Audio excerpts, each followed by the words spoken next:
What's up, everybody? This is Al Mega live from San Diego Comic Con. I'm the CEO of Comic Crusaders, as you know, and here I'm sitting with the CEO of Impact Theory, Mr. Tom Bilyeu. What's up, brother? What's up, sir? First of all, thank you for an amazing party last night, and you started talking a little bit about the future of Impact Theory at the party, and you definitely inspired a lot of people at the show, so thank you for that. But obviously, some of these fans weren't there, so can you tell us a little bit about where Impact Theory is going?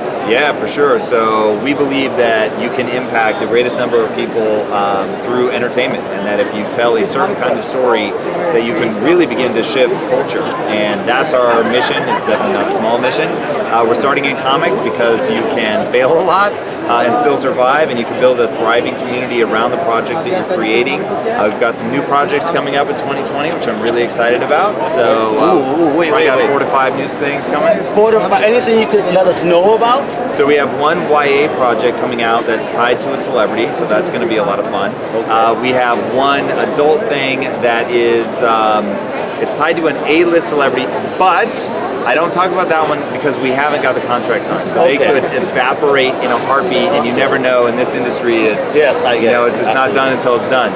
But I'm excited about that. And then we have the one that we're developing in-house that's a guaranteed to come out. That's also a YA book. It's going to come out in book format.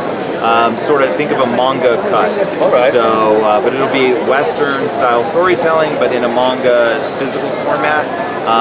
And so that's part of my 25-year plan to get new people into comic industry. You hear this guy, a 25-year plan. I mean, that's amazing. Most people can't get past 3.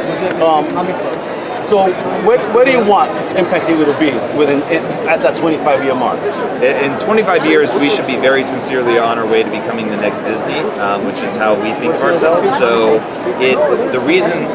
one, I'll say anything beyond sort of 7 to 10 years is getting very close to being beyond what they call the event horizon in technology. And I'm very aware that we can't predict what it will actually look like. The reason that I talk in such long periods of time is it forces us as a team to know exactly what we want to do, the steps of execution. So it is a bit of a thought exercise, but the idea in 25 years is that we would have multiple film and TV properties that have been very successful, that we're able to build community around those, that people understand that we have an ethos as a company, that we are all about empowerment. Now, our books and stories and all of that are going to be entertainment. So the top layer is just entertainment. You're going to think it's rad, it's not preachy, it's not trying to educate you, it's just a rad story. But like The Matrix, which has become important in my life, or Star Wars, important in my life, Yoda's advice is fucking real, right? So Morpheus' advice is real. Like, if you take it, your life will actually be better. So it's like, we want to tell stories like that, where there's a deeper layer for people who want it, but you can just be at the top really being entertained. So that's what 25 years looks like, and the reason I picked that number in particular is that's 2 generations, and I think that it's going to take 2 generations to train people to engage with that kind of content, both as kids and then as adults. You hear this man again, he's a genius over here. All right, so with the Neon Future book that's currently out right now, where do we see that going right now? So what is she right now, like 5? Right? Yeah, 5 is on shelves as we speak. 6 is coming out in a month. We're going to collect the trade in October, so we'll do a big push around that at New York Comic Con. Hopefully I'll see you there. Yes, you will. And then after that, we're going to have 6 more issues starting in March of 2020. Oh, so we got the second half. So that's how you're going to keep going at 6-issue arcs? Yeah, so it'll be 6-issue arcs that are complete arcs in and of themselves. So if you dip in for 6 and then want to bone out, like, you'd still get the complete story. We do previously on in the book, so you can pick up any issue anywhere and get 2 full pages of what the previous story was leading up to that. So it's just like before your favorite show. Like, we want to orient people, let them know what's going on in the story, so that if it's even if you're collecting everything, like, it can be hard to remember like what the major moments were because they're often a month ago. So I think that's really powerful. And then Arc 2 will stand on its own, and so people can dip in either Arc 1, Arc 2, wherever they want. But as long as there's fan engagement, we will keep this thing going. Yeah, I like that previously stuff, because everybody's comics should feel like they're first. And by doing that, it does, because now you're getting a little grasp of the story. So thank you for doing that. That's something that we see too much nowadays anyway. And all right, so what else we're doing here? So we New York Comic Con, you're going to do the trade. Neon Future 5 is on the shelves. Oh, this is what I wanted to ask you. Yesterday you mentioned how, Steve Aoki's celebrity book. You mentioned now the next couple of titles also, they may have a celebrity associated with it. let our fans know, why do you kind of do that?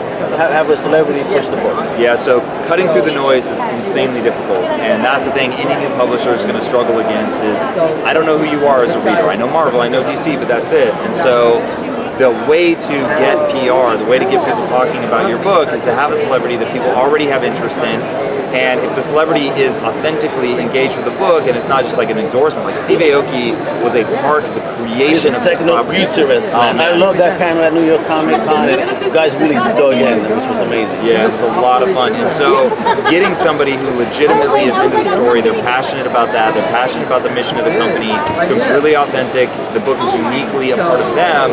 And then, like with Steve, he's got a new album coming out, and we actually integrated some of the artwork of the comic with the album cover. So it's like, and it's part of his live shows now. So it's like really a part of his world. And so you just get it out there. And so people come by here that stop and want to talk about the book because they know Steve. They don't necessarily know impact theory. And so it's just a great way to collaborate and get the word out. Oh man, this is awesome. I don't want to take too much of your time, but there's a line of fans wanting to get that sign #1 that's for free, folks. He's giving away a free comic book at his booth. So make sure to visit, if you're watching, listening, San Diego Comic Con, visit Impact Theory, check out Tom Bilyeu's show, Impact Theory, but that podcast is again mind-blowingly awesome. Thank you. Thank you for that, and thank you for your time, bro. Dude, thank you, as always. Thank you. And this is Al Mega, and I'm out. Peace.